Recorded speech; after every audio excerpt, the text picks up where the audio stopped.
പല മഹാമാരികൾ, പ്രകൃതി ദുരന്തങ്ങൾ ഇതൊക്കെ തന്നെ നമ്മെ വേട്ടയാടിയിരുന്നു. അതിനെ അതിജീവിച്ചു എങ്കിൽ പോലും ഇനിയും പല തരത്തിലുള്ള മഹാമാരികൾ നമുക്ക് മുന്നിൽ ഉണ്ടാകുന്നുണ്ട്.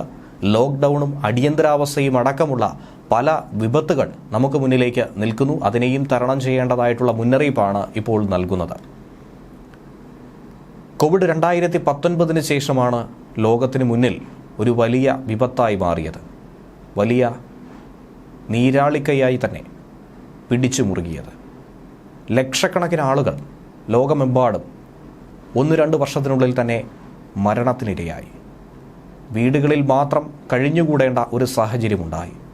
ലോക്ക്ഡൗണും ക്വാറന്റൈനുമൊക്കെയായി ജനങ്ങൾ ഇതുവരെ അഭിമുഖീകരിക്കാത്ത വല്ലാത്തൊരു ലോകത്തിലേക്ക് നമ്മളെ തള്ളിവിട്ടു. എന്നാൽ ഇനിയും നാം അതുപോലുള്ള കാലങ്ങളെ അഭിമുഖീകരിക്കേണ്ടി വരുമെന്നാണ് വിദഗ്ധർ മുന്നറിയിപ്പ് നൽകുന്നത്. അതുകൂടാതെ തന്നെ കോവിഡ് വന്നുപോയതിൻ്റെ പരിണിത ഫലങ്ങൾ, ഈ പറഞ്ഞ ലക്ഷക്കണക്കിന് ആളുകൾ മരണപ്പെട്ടുവെന്ന് പറയുന്നെങ്കിൽ ഇപ്പോഴും ലക്ഷക്കണക്കിന് ആളുകൾ അതിൻ്റെ ബുദ്ധിമുട്ടും പേറിയാണ് ജീവിക്കുന്നത്.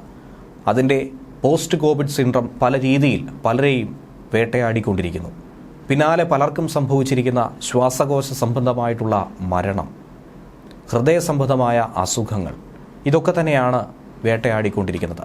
അതിലേറ്റവും വലിയ ആശങ്ക ഉയർത്തുന്ന ഒരു വിഷയമായി, വിപത്തായി, ലോകത്താകമാനം തന്നെ പടർന്നുകൊണ്ടിരിക്കുന്ന ഒരു വിഷയമായി മാറുന്നു പക്ഷിപ്പനിയും. അതിൻ്റെ ജാഗ്രത പങ്കുവെക്കേണ്ട ഒരു വിഷയത്തെക്കുറിച്ചാണ് ഏറ്റവും കൂടുതലായി എടുത്തു പറയുന്നത്.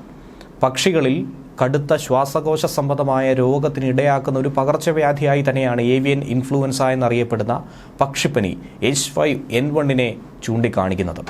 കേരളത്തിലടക്കം നമുക്ക് പല തവണയായി അറിയാവുന്നതാണ്. ആലപ്പുഴയിലടക്കം ഇതുപോലെ പക്ഷിപ്പനി ഉണ്ടാകുമ്പോൾ കൂട്ടമായി താറാവുകളെയും കോഴികളെയും ഒക്കെ തന്നെ കൊന്നൊടുക്കുന്ന ഒരു കാഴ്ച നാം ഏവരും കാണാറുള്ളതാണ്. ഒരുതരം ഇൻഫ്ലുവൻസ വൈറസ്. പക്ഷേ ഇത് പക്ഷികളിൽ നിന്നും പക്ഷികളിലേക്ക് വൈറസ് പകരുന്നത് അവയുടെ സ്രവങ്ങൾ വഴിയാണ്.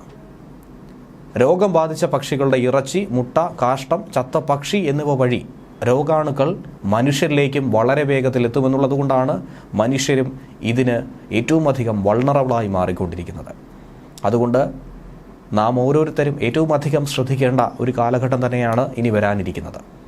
ഈ അടുത്തായി തന്നെ അമേരിക്കയിലെ കാലിഫോർണിയയിൽ പക്ഷിപ്പനി ക്രമാതീതമായി പടർന്ന് മുന്നോട്ട് പോയതിനെ തുടർന്ന് ഒരു മേഖലയിലാകെ അടിയന്തരാവസ്ഥ പോലും പ്രഖ്യാപിക്കേണ്ട ഒരു സാഹചര്യമുണ്ടായിരുന്നു.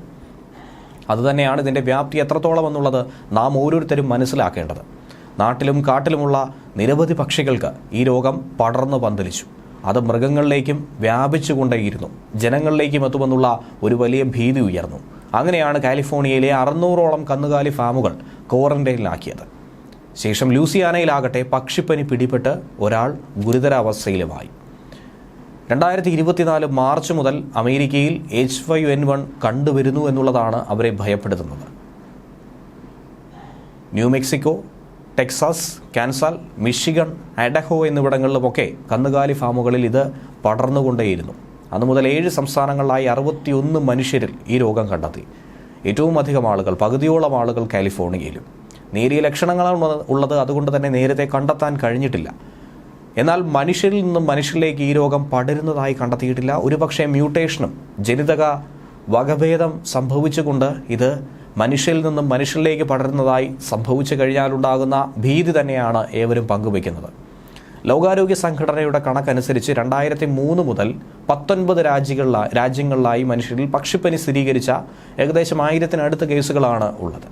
അതിൽ 53% കേസുകളിലും മരണം സംഭവിച്ചു എന്നുള്ളതാണ് ഇതിൻ്റെ ഏറ്റവും അധികം കാഠിന്യം വിളിച്ചോതുന്നത്. ഇനിയുള്ള വർഷമാകട്ടെ, വരാനിരിക്കുന്ന 2025 ആകട്ടെ, ഇതിൻ്റെ കാഠിന്യം വർദ്ധിപ്പിക്കുമെന്നാണ് ശാസ്ത്രജ്ഞരുടെ, വിദഗ്ധരുടെ പഠനങ്ങളിലൂടെ വ്യക്തമാക്കുന്നത്.